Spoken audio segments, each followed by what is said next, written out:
Megastar Shakib খানের একের পর এক ধামাকাদার মুভি। রাজকুমার, প্রিয়তমা ও তুফান মুভির পরে এখন ধামাকাদার মুভি নিয়ে আসছে শাকিব খান। হ্যাঁ বন্ধুরা, এবার শাকিব খান দরদ মুভি নিয়ে আসছে। দরদ মুভিতে শাকিব খানের অসাধারণ অভিনয় দেখা যাবে, এটা 100% শিওর। কারণ কিছুদিন আগে মেগাস্টার শাকিব খানের দরদ মুভির ট্রেজার বের হয়েছে, যার মধ্যে মেগাস্টার শাকিব খানের অসাধারণ লুক দেখা গেছে। আশা করি শাকিব খানের ফ্যানরা অবশ্যই ট্রেজার দেখে খুশি হবেন।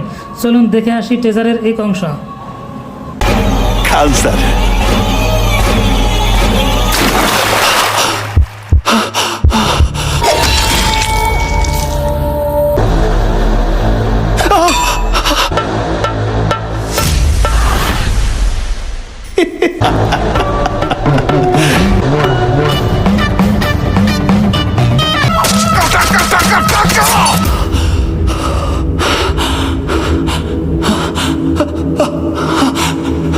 রক্ত। টিজার দেখে অবশ্যই বুঝতে পারছেন ছবিটা অবশ্যই অন্যরকম হতে যাচ্ছে। কমেন্ট করে অবশ্যই বলে যাবেন দরদ মুভির টিজার আপনাদের কেমন লেগেছে।